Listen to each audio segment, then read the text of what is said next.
اعوذ باللہ من الشیطان الرجیم بسم اللہ الرحمن الرحیم۔ میں آپ سے یہ عرض کر چکا تھا کہ اس سورہ مبارکہ میں اس کا جو اصل عمود ہے وہ ہے التذکیر بایام اللہ، اور اس کا بہت بڑا حصہ جو ہے وہ انباء الرسل پر مشتمل ہے۔ اس اصطلاح کو میں چاہتا ہوں کہ آپ سمجھ لیں۔ قرآن حکیم میں نبیوں کا ذکر آتا ہے تو اس کا عام انداز کچھ اور ہوتا ہے، ان کے ذاتی محاسن، ان کی سیرت کے اچھے پہلو نمایاں کرنا، ان کی شخصیتوں کی، ان کا تقوی، ان کا مقام، ان کا استقامت۔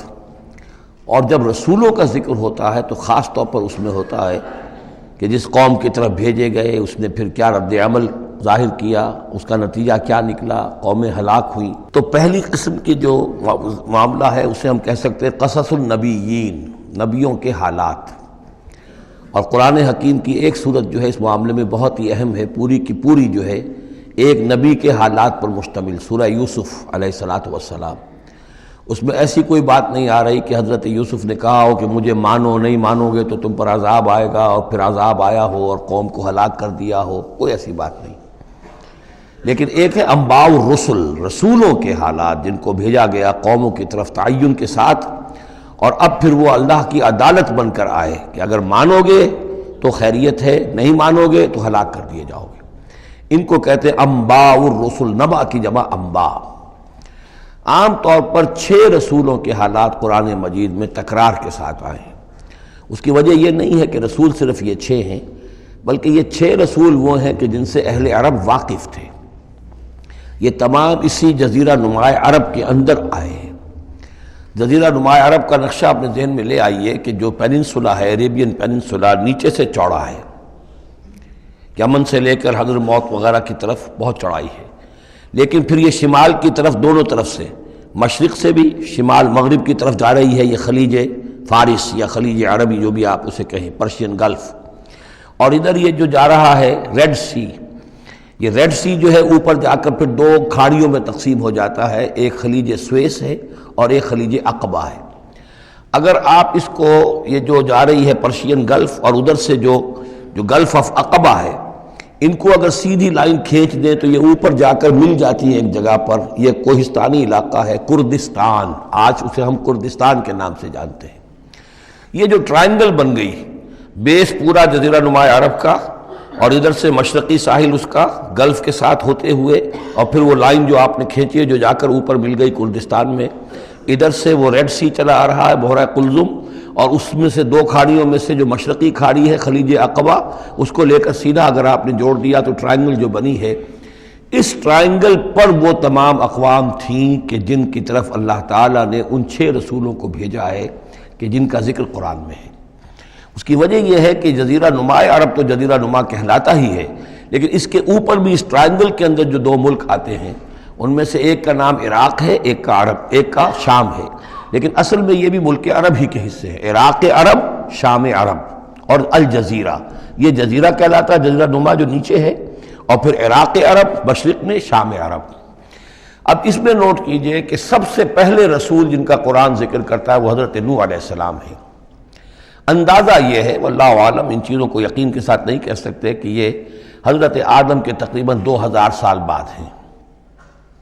اور یہ جو ٹرائنگل کا ایپیکس ہے، اوپر کا قلعہ، یہاں یہ قوم آباد تھی جہاں حضرت نوح علیہ السلام بھیجے گئے۔ اس وقت تک نسل انسانی صرف یہی تھی، اور پوری دنیا میں کبھی نسل انسانی پھیلی نہیں تھی۔ اس علاقے میں حضرت نوح علیہ السلام کی قوم تھی، یا پوری نسل انسانی تھی، وہاں حضرت نوح علیہ السلام بھیجے گئے، وہیں وہ عذاب آیا۔ اسی پر اوپر چل کر جو ہے وہ پہاڑی بھی ہے، ارارات کی پہاڑی جو ہے، جو کوہ جودی، جس پر کہ جا کر ان کی کشتی ٹکی ہے۔ جب پوری قوم ان کی ختم کر دی گئی، حضرت نوح علیہ السلام کی دعوت پر وہ ایمان نہیں لائے اور پوری کی پوری قوم کو ہلاک کر دیا گیا، صرف چند لوگ بچے، تو اب ان کے 3 بیٹوں سے نسل انسانی چلی۔ ایک بیٹا جو سام ہے وہ جنوب کی طرف اتر گیا، عراق کی طرف، یہ حضرت سام کی نسل کی اب یہ گویا کہ یہ مرکز بن گیا، اور اسی سے سامی قومیں وجود میں آئیں۔ ان سامی قوموں ہی میں سے ایک قوم عاد ہے کہ جو جزیرہ نما عرب کے بالکل جنوب میں چلا گیا، جو اس وقت بڑا سخت ریگستان ہے، بہت ہی یعنی انتہائی خوفناک قسم کا ریگستان. لیکن اس زمانے میں یہ بڑا سرسبز و شاداب علاقہ تھا. یہاں قوم عاد آباد تھی، ان کی طرف حضرت ہود بھیجے گئے. حضرت ہود کی دعوت کو اس قوم نے رد کیا تو یہ بھی ہلاک کر دی گئی. ان کے بچے کچے لوگ اور حضرت ہود جو ہے پھر وہاں سے نقل مکانی کر کے اس ٹرائنگل کا جو مغربی جو سائڈ ہے اس کے ساتھ ساتھ ہو کر سمود کا علاقہ جو ہے وہ جزیرہ نماء عرب کا شمال مغربی گوشہ ہے، خلیج عقبہ سے نیچے اور مغربی ساحل کے ساتھ ساتھ یہ سمود کا علاقہ ہے. یہاں حضرت صالح علیہ السلام بھیجے گئے اور ان کی قوم بھی پھر ہلاک ہوئی. ان کے مسکن اب بھی موجود ہیں، پہاڑوں کے اندر کھدے ہوئے ان کے جو محل تھے، بڑے بڑے ہال، وہ آج بھی موجود ہیں. میں خود بھی ان کو دیکھ کر آیا ہوں. ان سے پھر اوپر ذرا چلے تو خلیج عقبہ کے داہنی طرف وہ قوم آباد تھی کہ جن کی طرف حضرت شعیب علیہ السلام کو بھیجا گیا ہے. یہ ہے وہ علاقہ ان کا کہ جن کو الی مدین اخاہم شعیب مدین کا علاقہ ہے. اس سے ذرا آگے چلتے ہیں تو ڈیڈ سی آ جاتا ہے، اور یہ ڈیڈ سی کے ساتھ وہ اس کے ساحل پر وہ شہر آباد تھے سدوم اور عمورہ کہ جہاں حضرت لوط علیہ السلام بھیجے گئے. تو گویا کہ یہ ساری اقوام جن کا ذکر ہو رہا ہے وہ اسی ٹرائنگل پر ہیں، سوائے ایک جو قوم فرعون ہے وہ ذرا اس ٹرائنگل سے ہٹ کر سرائی پیننسلا سے باہر نکل کر مغرب کی طرف وہ مصر میں بھیجے گئے ہیں حضرت موسیٰ علیہ السلام فرعون کے پاس. یہ نقشہ ذہن میں رکھ لیجئے. زمانی اعتبار سے یہ کہ حضرت نوح علیہ السلام پہلے رسول ہیں، پھر حضرت ہود، پھر حضرت صالح، پھر حضرت ابراہیم علیہ السلام کی بعثت ہوئی ہے. لیکن ان کا معاملہ انباء الرسل کا نہیں ہے بلکہ قصص النبیین کے انداز میں قرآن میں بیان ہوا ہے. ان کے بھتیجے ہیں جو حضرت لوط علیہ السلام، ان کو بھیجا گیا ہے. یہ جو عمورہ اور صدوم کی بستیاں تھیں انہی کے ایک بیٹے تھے مدین جن کی اولاد میں حضرت شعیب کی بعثت ہوئی ہے. انہی کے بیٹے حضرت اسماعیل تھے جن کو آباد کیا ہے حجاز میں، اور حجاز میں حضور صلی اللہ علیہ وسلم کی بعثت ہوئی ہے. انہی کے بیٹے حضرت اسحاق تھے جن کو آباد کیا فلسطین میں. ان کے بیٹے حضرت یعقوب تھے جن سے بنی اسرائیل کی نسل چلی ہے.